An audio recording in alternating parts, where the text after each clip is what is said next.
Revolutionary War really started 1773, the Boston Tea Party.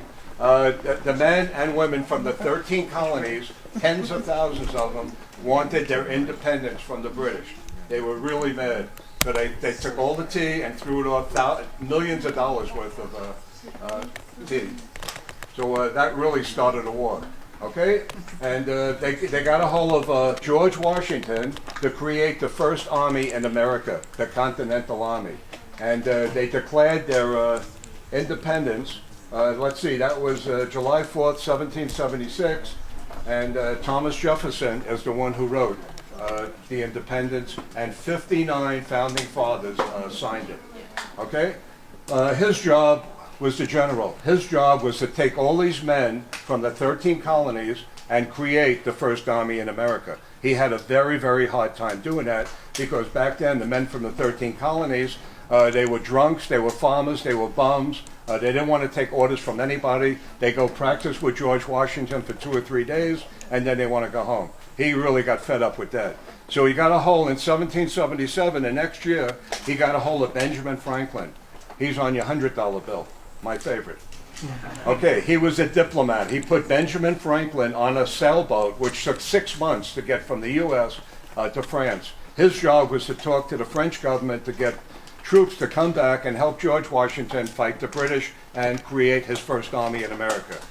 Benjamin Franklin really didn't have a hard time doing that because the French government hated the British back then. So 6 months later, the British came back, tens of thousands of them. And this is the weapon that the French army used to help George Washington fight the British. This gun's 270 years old, and it's 78 caliber. Look at the size of that slug. I mean, that thing hits you, boy, your head's coming off.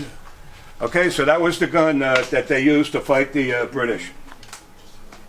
Okay, now George Washington's army, they didn't have any big bore rifles or bayonets on them. This is what George Washington's army had. These were just little 50 caliber hunting rifles, you know, to shoot their food, you know, rabbits and whatever.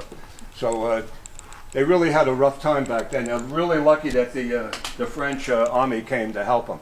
Okay, in 1787, the Constitution of the United States was written and signed by 39 of our founding fathers. I'm going to name a couple right here. Okay.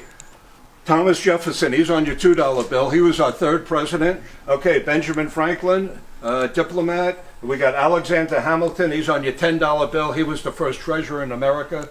Okay, we got Andrew Jackson in 1829. He was your 7th president. He's on your $20 bill. We got John Adams, your 2nd president, and George Washington.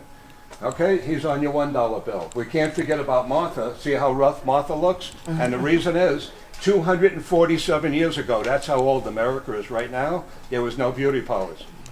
Okay, in 1789, George Washington became our first president. He did 2 tours. That's 8 years. He got out in 1797. Okay, and then John Adams took his place. 2 years after that, 1799, George Washington passed away. He had some kind of neck and chest cancer. He was 67 years old.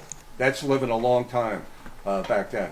He's the only president that never slept in the White House. The White House was finally finished in the year 1800.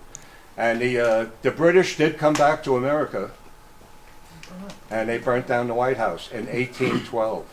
Do you know what the French people did for America in 1885? That took them 11 years to make, deliver, and assemble the Statue of Liberty.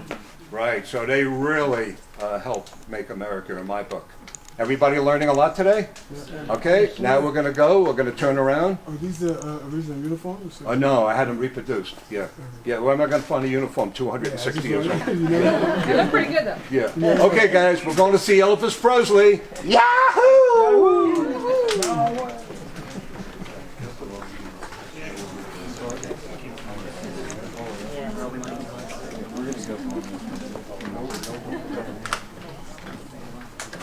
Yeah.